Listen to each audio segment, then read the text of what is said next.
My name is Mark Hopkins. I am a professor of computer science. I specialize in teaching the courses on introductory computer science and artificial intelligence. What I do with my research typically are applications of machine learning to natural language processing. So specifically, like anything that you might want to do intelligently with language using a computer, like automated translation or automated question answering, that all kind of falls into my general research area. And my name is Anna Ritz, and I am a professor in the biology department here at Reed. And you may ask, why is someone from the bio department in here talking about CS? And that's because I'm a computer scientist by training. And I focus on designing algorithms for analyzing large biological data sets. One thing that makes Reed somewhat different from other computer science offerings, especially at liberal arts colleges, is just the emphasis on math. Computer science has been part of the math department for quite a long time and became a department of its own recently. But what that has allowed us to do is have a computer science curriculum that is kind of halfway between the mathematical foundations and theoretical foundations of computer science and the kind of practical hands up, roll up your sleeves implementation side. So you'll see, in addition to the math courses, what we have is an intro sequence 121 to 221. It's just CS1 and CS2. CS1 is taught in Python, and then CS2 is predominantly taught in C++. And what those two courses do is they provide you with a rigorous sort of introduction to what computer science looks like at a college level. From there, you have sort of two required paths that you have to go down. One is the theoretical path, which you see in the branch above, which goes to 382 and 387. 382 is the study of algorithms. So you learn to analyze how complex things are in a formal way. 387 is also formal, but is more into what computing actually means. And so coming up with formalisms that we can prove things about and prove things about when things are likely to terminate, etc. On the other side of the spectrum, we have 389, which is systems. That's much more of an engineering type of course where you're learning how to intelligently put pieces of a complex system together and make them work. And it's kind of driven by both principles and practice. So we also have a wide range of electives. So you have to take at least 4 electives as part of the major.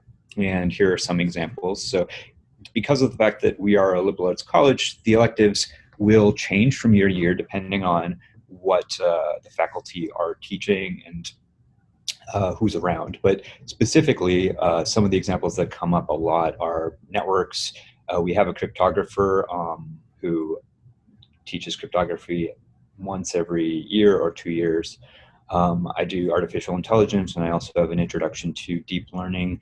I'll be teaching an extension to that on natural language processing in the fall. Jim Fix, who's our chair, focuses on things like programming languages and graphics. And then there's lots of other options as well.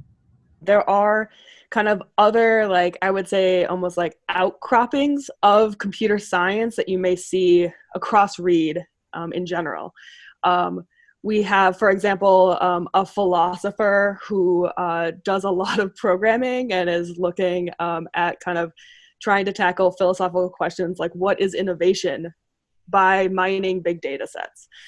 We have an art professor who does graphic design. And we also have me in biology. And I kind of offer this bridge in order to have even more kind of applied opportunities to actually be able to implement a bunch of the algorithms that you learn about and formally prove things about in the CS course. So I actually teach, my classes are all programming focused classes, and my intro class in biology is kind of akin to, excuse me, the intro CS course, just with a bio flavor. I also have an upper level course that's essentially an applied graph algorithms class where you learn about a bunch of different graph algorithms and how they're used in biology and computational biology specifically. One of the things that we've kind of been experimenting with, or will be experimenting with next year, is that we'll have two different versions of the intro course. One is for people who have less experience, and then one is for people who are coming in with more and who feel fairly comfortable with programming already. Many of them do end up in grad school, not necessarily right away though. So there's a number of my students who go and get kind of, I call them post-bac experiences. So like kind of working in a lab or working at a larger institution for a year just to see what that environment is like before applying for graduate school. Yeah. I also see a lot of students who go to those post-bac experiences and realize that they love working in the position they're working and they stay there. So although many of my students do eventually make it to grad school. What we try to do in the computer science department is prepare students for both of those tracks. So if you want to go and do research, then we will prepare you as well as we possibly can for graduate school. And if you're somebody who is interested in going into industry afterwards, then we're trying to prepare you as well as we can for that as well.